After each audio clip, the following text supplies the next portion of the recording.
Evo, vidjeli smo kako je počelo, vidjeli smo i da je slavlje bilo u Londonu. Ja se također nadam, kao i predsjednik našeg olimpijskog komiteta, da ćemo verovatno svaki dan imati prilike, bilo u ambasadi, bilo u Srpskoj kući, da slavimo, a također se nadam da će negdje pred kraj olimpijskih igara ovakve čestitke i mi, a i oni koji budu bili u Londonu, moći da upute mom današnjem gostu, Marku Novakoviću. Marko, dobrodošao prvo u studio televizije Pink. Hvala ti što si evo iz Bečeja došao vamo, vraćaš se tamo na trening i onda u London da probaš da uradiš ono što želimo svi mi, a to je da nas predstaviš u najboljem mogućem svetlu i što ti sigurno želiš. Pre nego što krenemo priču o toj tvojoj disciplini i o kajaku, ja znam da su mnogi sportisti koji su već u Londonu rekli da bi bilo sjajno da prvog dana neko osvoji medalju, ili je to inspiracija i za ostale sportiste. Evo sad kad si vidio ove snimke, jel te prođe malo jeza, jel pomisliš ovo možda može i meni da se dogodi? Pa naravno, mislim da se zahvalim na pozivu. Drago mi je što sam ovdje. Pa naravno da. Mislim svima nama, nadam se da će to u buduće moći da nam da malo još više snage da nastavimo sa borbom. Dobro, sa snagom ne stojiš loše. Koliko vidimo, vide i naši gledaoci na snimku, to nije problem. Treba verovatno i malo sreće. Jesi sanjao kad si počeo da se baviš ovim sportom, baš ovaj trenutak? Jesi znao da ćeš u svojoj 24. godini možda biti na olimpijskim igrama, predstavljati svoju zemlju? Pa verujte mi da nisam. Ovo je stvarno za mene, možda ne pokazujem to na dovoljno dobar način, ali stvarno mi je presrećan sam, mislim šta može drugo da se očekuje. Ja sam ipak ušao u tih 115 takmičara na olimpijadi koji nas predstavljaju, predstavljaju našu zemlju. Zašto da ne? Ti ćeš za 2 ili 3 dana otići do Londona, 10. su kvalifikacije, 11. takmičenje.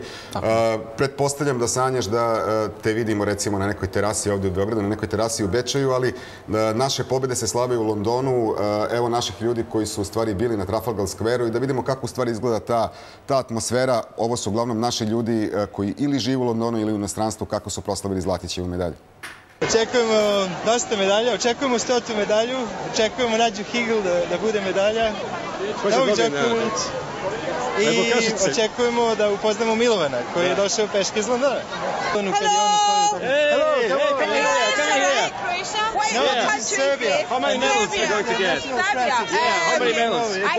I'm from Hungary. Serbia. Yeah! That's okay. Eto, vidite, imamo podršku iz celog sveta. Čak iz Jamajke. Hello, would you support Serbia? Say it, Serbia! Where you guys from? Serbia. Serbia. Eastern Europe. Yes. Yeah. Serbia's a beautiful country. I've never been there, but I hope to go there one day soon. If I go like this, people Serbia will love me for it. I'll play drums. I'll play some drums, yeah? Yeah.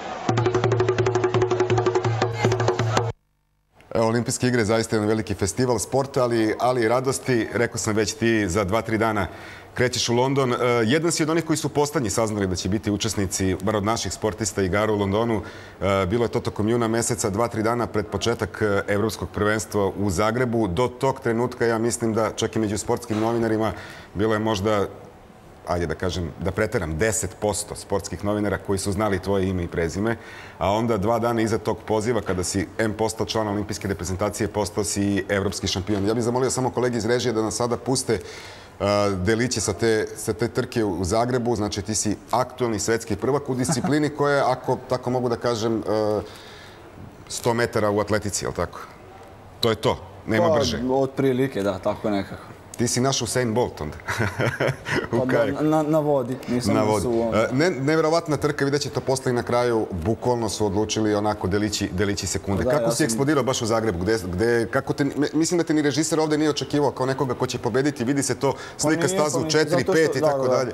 Zato što su 3, 4, 5 u suštini staze koje su favoriti, znači u trci.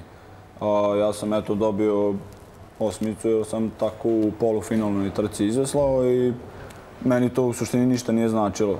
Znači, veslao sam svoju trku. Evo samo da kažem, ovdje tebe nema čak u kadru. Znači, oni gledaju ko je pobedio. Da li možda, ne znam, u stazi broj 3 ili u stazi broj 6 ili 5, nema veze. U stazi broj 3 je Francuz, a u stazi broj 6 je iz Velike Britanije. I tek onda shvataju da kad se objavljuje pobednik da je u pitanju staza broj 8. Ja inače ovdje još nisam znao da sam prvi. Znači, ovdje sam mislio da imam medalju, što mi je poprilično bilo, evo vidi se ovdje, bio sam zadovoljan, međutim, kad sam izašao napolje, onda sam saznao da sam prvi i to je bilo baš... Shvatili su da će morati da rašire kadar i evo u ovom trenutku se vidi, to su delići sekunde. U principu sve te vaše trke na 200 metara odlučuju delići sekunde. Ovo je evropska konkurencija, kakva je svetska ona koja te očekuje u Londonu? Je li to krem ili tu ima i Australijanaca, Amerikanaca? Pa ima još par momaka koji će tamo prisustovati.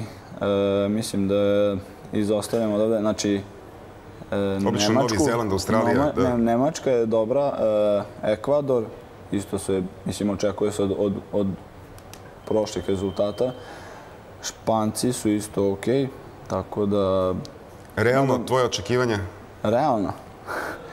Pa evo, da ne okolišam, trudit ću se da uđem u finale, a tamo ću pokušati. Onda je sve moguće, da. Ono što također moram da te pitam, evo nama su primjer odbojkašice koje su juče izgubile, očekivali smo više, ali 10-kovan tim povredama, sezona duga. Posebno je, mislim, nezgodno za tebe koji se nisi spremao prethodne 2 godine za ove olimpijske igre, nego evo u ovom trenutku i pretpostavljam da je malo drugačiji ritam treninga. Jel si izbjegao povrede, ili ima nekih povreda? Znam da je bilo problema. Pa dobro, imao sam problem, mislim, naravno, kao i u svakom sportu, ali takav sam da to sve ignorišem. Znači, kad počne trka, onda nema mesta za bolove i nema mesta za ostale sitnice koje te ometaju. Koliko si imao vremena da odgledaš jučerašnji dan ili si, pretpostavljam, onako imao program treninga, znači da vidiš šta su odradili naši sportisti? Bili su teniseri, obradovali su nas, recimo, Janko i Ana, nisu uspeli dalje da prođu. Tenisere nisam gledao. Gledao sam plivače, znači Čabu sam gledao i gledao sam, mislim, dobro što je Bečejac, nego, i gledao sam odbojkašice. I je li iznenađenje neko za tebe, činjenica da odbojkašice nisu... Ali mislim, ima šanse, ovo je prva utakmica, naravno. Pa u suštini samo ne treba da klonu duhom, znači video sam po igri koliko se razumem u to, znači verujem da stvarno dosta vrede. Radile su za to, treba samo da se drže zajedno i da uživaju u tome. Evo da vidimo sada kako su izgubile juče odbojkašice na startu odbojkaškog turnira.